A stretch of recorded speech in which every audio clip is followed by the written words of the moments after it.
आज के इस विश्लेषण में स्वागत है, जहां हम ऑटोनॉमिक नर्वस सिस्टम पर असर डालने वाली कोलिनर्जिक ड्रग्स की बेहद दिलचस्प और कॉम्प्लेक्स टैक्सोनॉमी को मैप करने वाले हैं। हम देखेंगे कि कैसे एक ही केमिकल फैमिली के अंदर आम, लाइफ सेविंग दवाइयां और बेहद खतरनाक केमिकल वॉरफेयर एजेंट्स दोनों एक साथ पाए जाते हैं। ये सफ़र सच में बेहद रोचक होने वाला है। देखिए, ये सामने दिख रहा फ्लो चार्ट आज के इस पूरे सफर का एक कंप्लीट विजुअल रोड मैप है। ये सीधे हमारे सोर्स मटेरियल से लिया गया है और एक ही झलक में इस पूरी केमिकल फैमिली की कॉम्प्लेक्सिटी को दर्शाता है। इस पूरे चार्ट को देखकर अंदाजा लग जाता है कि फार्माकोलॉजी की दुनिया कितनी वास्ट और आपस में कितनी इंटरकनेक्टेड है। आगे हम इसी फ्लो चार्ट के अलग अलग हिस्सों को डिटेल में ब्रेक डाउन करेंगे। आज की चर्चा कुछ इस तरह आगे बढ़ेगी। पहले हम कोलिनर्जिक फैमिली ट्री का एक ब्रॉड ओवरव्यू लेंगे, उसके बाद डायरेक्ट एगनिस्ट पर जाएंगे, फिर रिवर्सिबल और इरिवर्सिबल एजेंट्स के बीच का बड़ा फर्क समझेंगे और वहां से सीधे एक बेहद डार्क टेरिटरी में जाएंगे, इंसेक्टिसाइड्स और नर्व गैसेस। आखिर में स्पेसिफिक मेडिकल प्रिपरेशंस पर आकर इस विश्लेषण को कंक्लूड करेंगे। तो चलिए सबसे पहले फाउंडेशन सेट करते हैं, यानी the cholinergic family tree. Chart के बिल्कुल टॉप पर नजर डालिए।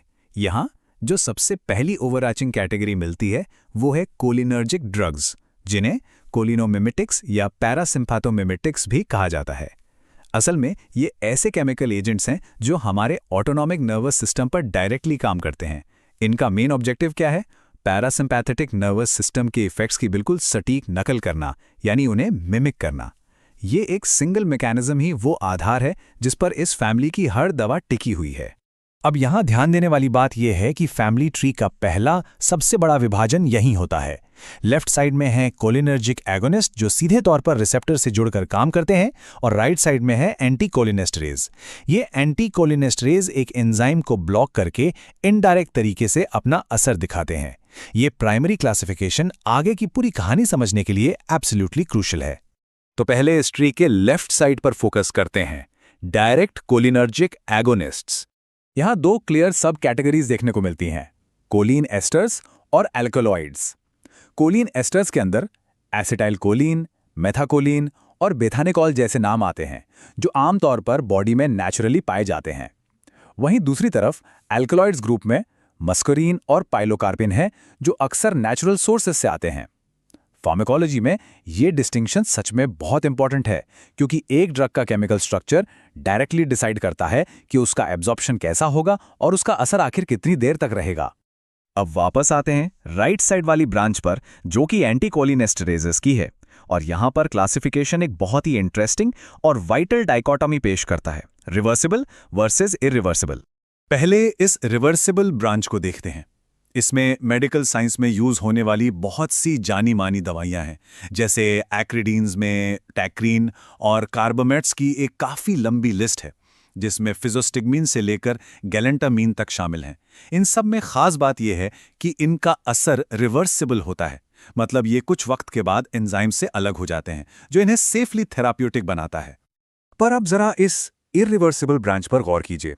यहाँ कहानी सच में बहुत गंभीर रूप ले लेती है। इस लिस्ट में कुछ कार्बामेट्स हैं, जैसे कार्बरिल और प्रोपोक्सियोर, और उससे भी आगे ऑर्गेनोफॉस्फेट्स की एक हेविली डेंस लिस्ट है, मैलेथियन, डाइजेनॉन, और फिर आते हैं टेबुन, सारिन और सोमेन। इरिवर्सिबल का सीधा सा मतलब यह है कि ये केमिकल्स बॉडी एंजाइम्स के साथ परमानेंटली बाइंड हो जाते हैं, और यही इनकी सबसे ज्यादा खौफनाक खासियत है। और ये हमें इस विश्लेषण के सबसे डार्क और ड्रामेटिक हिस्से तक ले आता है, इंसेक्टिसाइड्स और नर्व गैसेस। सोचिए जरा, in life saving therapeutic drugs की टैक्सोनॉमी के ठीक बीच में मानवता को ज्ञात कुछ सबसे लीथल, सबसे डेडली केमिकल एजेंट्स ढिपे हुए हैं। एक ही केमिकल फैमिली ट्री, वही ट्री जो आंखों के ड्रॉप्स जैसी दवा देता है, वही बेहद खतरनाक टॉक्सिक सब्सटेंसेस भी पैदा करता है। ये माइंड ब्लोइंग है कि हीलिंग और डिस्ट्रक्शन आपस में इतने करीब से जुड़े हुए हैं। सोर्स मटेरियल में एक छोटी सी लेकिन बेहद चिलिंग फुटनोट दी गई है, जिसे हमने यहाँ हाईलाइट किया है। एस्ट्रिस्क सिंबल मार्क करता है इंसेक्टिसाइड्स को, और पाउंड सिंबल डिनोट करता है nerve gases for chemical warfare. ये बस छोटे से निशान नहीं है, बल्कि ये औषधि से सीधे तबाही की तरफ होने वाले एक बेहद गहरे शिफ्ट को दर्शाते हैं। ये फैक्ट सच में रोंगटे खड़े कर देने वाला है। जिन एजेंट्स के आगे एस्टेरिस्क हैं, जैसे सेवन, बेगॉन, मैलेथियन, ये सब हमारे खेतों और घरों में यूज होने वाले आम कीटनाशक हैं, और पाउंड सिंबल वाले नाम तबून, सैरिन और सोमन, ये लिटरली केमिकल वॉरफेयर में इस्तेमाल होने वाली बेहद खतरनाक नर्व गैसेस हैं। एक स्टैंडर्ड मेडिकल ट्रीटमेंट और एक केमिकल वेपन एक ही कैटेगरी में साथ साथ हैं। इनके बीच का बड़ा अंतर सिर्फ इनका इर्रिवर्सिबल तौर पर जुड़ना है। नर्व गैसेस के इस भयानक टॉपिक से थोड़ा बाहर निकलते हैं और देखते हैं सटीक यानी स्पेसिफिक मेडिकल प्रेपरेशंस की दुनिया को। आखिर एक संभावित जहर एक थेराप्यूटिक मेडिसिन में कैसे बदल जाता है?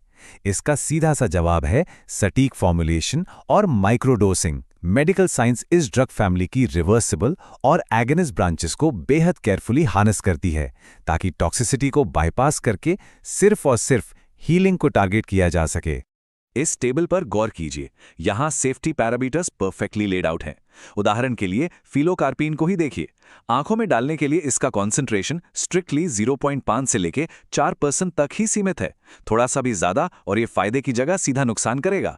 वहीं बेथानेकॉल ओरल फॉर्म में 10 से 40 मिलीग्राम तक दिया जाता है। हर दवा का एक फिक्स राउट और एक हाईली स्ट्रिक्ट डोसेज है जिसे कभी क्रॉस नहीं किया जा सकता।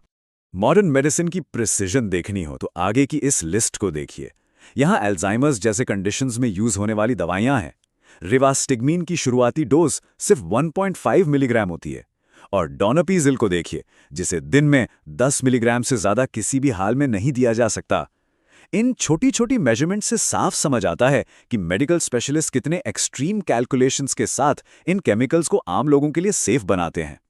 जैसे ये विश्लेषण अपने अंत की तरफ पहुंचता है, एक बेहद गहरा सवाल पीछे छूट जाता है। अगर मॉलिक्यूलर बाइंडिंग में सिर्फ एक मामूली सा बदलाव या मिलीग्राम्स का एक छोटा सा अंतर एक हीलिन 0.25% आई ड्रॉप को एक इर्रिवर्सिबल केमिकल वेपन से अलग करता है, तो एक दवा और एक जानलेवा जहर के बीच की लाइन आखिर कितनी फ्रैजाइल है। फार्माकोलॉजी का ये पूरा फ्रेमवर्क सच में हैरत अंगेज है। ध्यान देने के लिए शुक्रिया और इस आखिरी सवाल पर जरूर सोचिए।